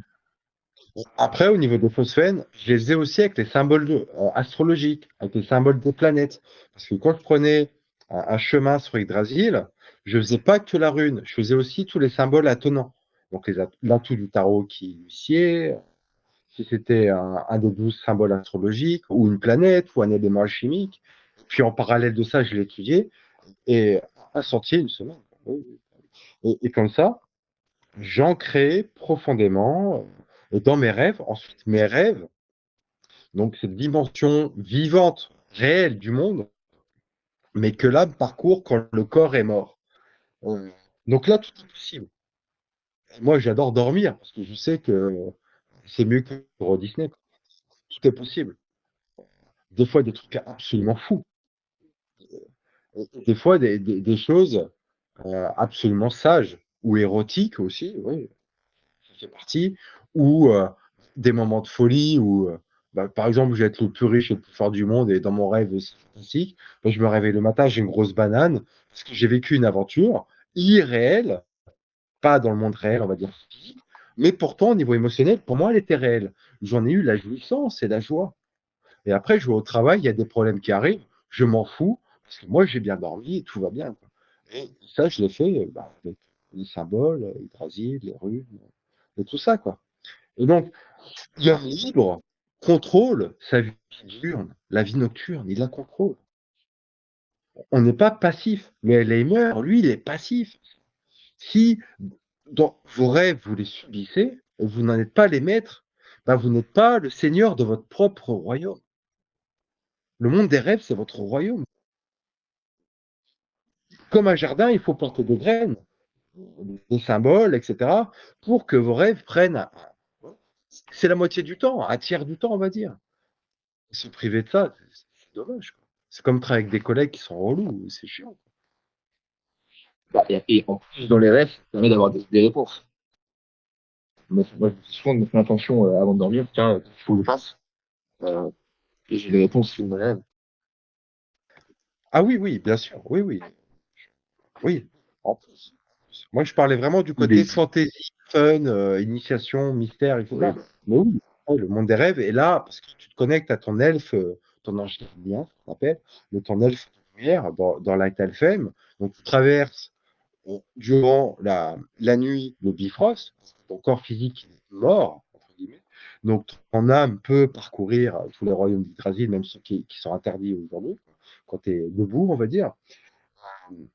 Oui, tu peux poser des questions, préparer tes questions, les mentaliser, même à voix haute, les écrire, ritualiser, simplement ritualiser. Et ça appartient à chacun. C'est ce qui fait la différence entre les religions monothéistes et polythéisme, donc le botanisme. C'est que nous, entre guillemets, on essaye d'expliquer le back-office, ce qu'il y a en arrière-plan. Le front office, c'est comme un site web, si vous voulez. Il y a le front office, HTML, CSS, les codes que vous voyez, l'image que vous voyez du site, mais derrière, il y a 7 ou 8 langages qui tournent, qui donnent l'apparence de la page web sur laquelle vous êtes. Bon, nous, ce qui nous intéresse, c'est le back-office, ce sont ces codes. Les runes, Yggdrasil, Leda, les symboles, le tarot. Ça, c'est le Java, c'est le Python, c'est le C++. Ce sont tous ces codes qui ne sont pas visibles, mais qui pourtant sont vitaux pour l'infrastructure. Après, pour le front office, pour vos rituels, mais vous êtes les rois et les reines de votre propre temps. C'est à vous, en fonction de ce que vous avez compris, de ce qui marche, de définir vos rituels. C'est là où il y a un côté anarchique dans le polythéisme. Bien sûr, après, il y a des chaînes initiatiques pour faciliter la progression. Voilà, c'est quand même plus facile. Mais voilà, vous n'avez pas à reproduire des rituels que vous avez lus dans des bouquins, etc., s'ils ne font pas sens pour vous. Et en étudiant le tarot et les runes, vous allez voir, à partir d'un certain moment d'étude, que vous allez pouvoir faire vos propres rituels, être les prêtres, les prêtresses de votre propre domaine. Voilà. Vous n'êtes plus les esclaves obéissants d'une autorité dogmatique supérieure qui vient lever l'impôt et voilà, limiter la liberté. Voilà. Votre conscience, parce que Ragnarok, c'est quand même la bataille contre nos ennemis sur Vigrid, la conscience, votre conscience vous appartient. Et comme Vidar, vous vous retirez dans l'étude et vous formulez vos rituels. Vous n'avez pas à être des singes et à reproduire, ou alors si c'est pertinent au départ, etc. Mais après, quand vous évoluez, c'est un vous de décider, quoi. Il faut que ça fasse sens pour vous. Que ce soit cohérent par rapport à Yggdrasil. Voilà. Vas-y, c'est l'axe cosmique. Il y a tout dessus. C'est le backup, c'est la mémoire sauvegardée. Quand votre PC plante, vous relancez une version antérieure. Bah, l'Occident, c'est ce qu'elle fait aujourd'hui. Elle relance une version antérieure. Parce que le système là, Windows 12, bah, il est bloqué. il faut aller beaucoup plus de profondeur, effectivement, sur les graviers hectares. C'est bon. On reparlera de toute façon. On aura l'occasion d'en reparler. Je suis bien ouvert là pour aujourd'hui déjà. Bah, ce que tu peux faire pour mercredi prochain, si ça t'intéresse, par rapport à tout ce qu'on a expliqué, entre le tarot, les runes, Yggdrasil, etc., on peut dire, pour mercredi prochain, lors de ce space que nous faisons, nous allons étudier le sentier 32, donc la rune Féu, Otala, l'atout 21, l'univers, Saturne, et je sais plus c'est quoi comme élément, j'ai oublié. Terre, Ouais, la Terre ou la terre et le feu. C'est le feu. C'est Spirit. C'est fou, ça. Non, c'est pas le triangle avec l'autre. Ça doit être la Terre. Bah, étudier ce que ça veut dire, et étudier les deux royaumes que ce sentier connecte. Et après, on échangera sur nos études, nos découvertes, comment. Et en fait, c'est ça qui est important, c'est que l'EDA poétique, c'est bien sûr au niveau individuel quelque chose qui s'étudie, mais au niveau collectif, c'est quelque chose au sujet duquel on échange. Il faut que la parole circule, que la parole s'échange, comme la foudre de Mjolnir. C'est très important ça. Il n'y a pas de spiritualité sans parole, sans échange entre les hommes et les femmes. Ou entre les hommes, mais enfin entre les individus qui étudient la chose. Donc si ça te va, je sais pas ce que tu en penses, mais on peut poser ça. Euh, c'est bien. Et d'ailleurs, c'est drôle parce que juste avant, on a parlé de Freya. Freya, justement, c'est celle qui est maîtresse du Seider, puisque en fait, les As, les dieux guerriers, ils n'avaient pas forcément de magie. C'est les Vannes qui, eux, avaient donc l'énergie masculine et féminine. Hein. Les femmes, du coup, ont la puissance, donc elles ont accès à l'énergie du l'univers, et les hommes vont la mettre en action. Donc Freya, c'est la gardienne, la praticienne du Seider, donc de la magie runique, trop avec de l'éducation, avec notamment effectivement des runes. Et donc transmis. Ah non, je crois que j'ai une connerie. Je sais parce que j'ai des runes. Non, non, non, non, juste Cider. Non, oui ça. C'est Wotan qui a pris les. Mais donc, du coup quelque part c'est l'application pratique des runes. C'est comment tu le. Encore une fois, Wotan a trouvé les runes en étant sur Yggdrasil, en se pendant avec Yggdrasil, donc il a trouvé la formule, le symbole. Freya, elle avait instinctivement quelque part déjà trouvé la méthode, l'application pratique dans la magie. Bah, elle avait de la discipline, si tu veux, qu'elle a enseigné à Wotan. Et suite à cette discipline, Wotan a pu accéder aux runes. Si tu veux, tu peux prendre les Ah illustrations d'accord. spirituelles de Saint Ignace de Loyola, hein, qui était un chrétien espagnol, magnifique, donc on s'en fout, hein, qu'il soit chrétien, c'est un Européen, donc on s'intéresse. Voilà, on s'intéresse à ce qui est pertinent. Saint Ignace de Loyola a écrit une série d'exercices spirituels que l'on peut faire, que tout le monde peut faire, et ils sont chrétiens comme moi, je suis républicain. J'ai une carte république française dans la poche, j'ai pas le choix et c'est tout. Ce mec-là est un grand mystique. Voilà. Donc, on peut prendre des exercices spirituels chez les grands mystiques chrétiens européens et les adapter à nous. Ça marche, c'est pas le problème. Jacob Boehme, qui était un mystique protestant allemand, c'est très intéressant aussi. Voilà. Ils étaient chrétiens, certes, mais avant tout, racialement, ils étaient européens. Donc, ils ont trouvé quelque chose qu'ils ont transmis par rapport à l'abat-jour chrétien, mais derrière ça, quand tu as un peu de connaissance, tu peux le lire sans, voilà, sans tout ça, mais en prenant ce qui est utile à l'élévation spirituelle de ton âme. Et en fait, c'est ça qui est important. Et l'histoire entre les Vannes et les Désirs, cette bataille qui a eu, c'est que les As, ils ont remis de la rigueur. Tu sais, dans Frey, par exemple, il manque de rigueur. C'est pour ça qu'il n'a jamais de femme. Freya, ça manque de rigueur dans son foyer. C'est pour ça que son mari s'enfuit. Il y a tellement tout qu'il n'y a plus d'obstacles, il n'y a plus d'épreuves. Il s'enfuit, il n'y a plus de rigueur. Ah, d'ailleurs, c'est intéressant, ça. Plus de rigueur. Il a tout. Sa femme, c'est la plus belle femme du monde. Sa fille, c'est la plus belle fille du monde. Il n'y a plus de rigueur. Pas de problème. Tout va bien. C'est comme Jim Carrey qui vit la meilleure vie du monde, mais qui pourtant veut s'enfuir pour rejoindre la réalité, ses problèmes, tu vois. Et on lui dit à la fin du film, oui, mais tu sais, dehors, ça sera pas aussi. Je m'en fous. Je veux de l'aventure. Que fait Odeur? Il part à l'aventure. S'il n'y a plus d'aventure dans son foyer, c'est trop parfait.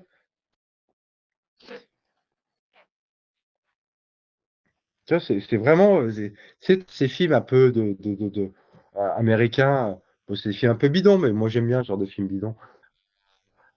où le mec il vit une vie trop parfaite, il s'ennuie. D'ailleurs, tu as une série comme ça là, qui a été écrite par le mec qui a produit Peaky Blinders. Je sais plus comment ça s'appelle, produite par Apple là, où en fait tout le monde est heureux et tu as 6 ou 10 casse-couilles qui sont encore cyniques et ils doivent survivre à travers ce monde où tout le monde est heureux. Tu vois. J'ai pas Ok. regardé, je sais pas. Mais le pitch me semblait intéressant. Tu vois. Je trouve ça intéressant. Nous, on veut pas un bonheur éternel. On veut juste la vérité. La vie, c'est dur. La vie, c'est pas facile. Il y a des épreuves. Et ben, c'est comme ça. Et ce qui compte, c'est comment tu vas te comporter, comment tu vas traverser ces épreuves. La vie est un pont, traverse-la, comme dirait Addison, là. Mais, ça, c'est une incitation au suicide, Addison. Parce que si je traverse la vie, j'arrive à la mort. Mais la vie, c'est des épreuves. Ce qui compte, c'est de traverser et de conserver sa joie à travers les épreuves. C'est tout. Ne pas être le gars casse-cou. Oh, dis donc, au boulot, tu sais, tu vas au café, tu payes le café au collègue, tu lui demandes comment ça va sa journée, et là, question qu'il ne fallait pas poser. Oh, mais ça va pas, blablabla. Mais on s'en fout. On s'en fout. Moi, ce que je veux, c'est que toi, tu es bien, que tu me dises, j'ai tel problème dans l'existence, mais je vais trouver une solution, parce que c'est l'occasion pour moi d'en ressortir plus fort. Ça change tout. Ce rapport à l'existence change tout. Mais ça, pour ça, il faut de l'énergie. Donc, il faut de la joie. Il faut un entourage solide. Oui. Voilà, des moments d'échange communautaire où on parle des mystères et ce genre de choses. Ça nous requinque. C'est un plaisir de pouvoir échanger ensemble. Pour ceux qui veulent aller plus loin, il y a les différents canaux que je vais mettre en commentaire. Et on organise des moyens, des rassemblements pour se retrouver entre étudiants de l'EDA, entre Emiriar, pour avancer ensemble déjà personnellement et déjà en groupe, pour se retrouver, se communautariser, parce que c'est ça qu'on a besoin aujourd'hui, c'est de retrouver du lien entre les gens. Alors, j'ai plus d'informations. À très bientôt, que vos tables, c'était avec vous.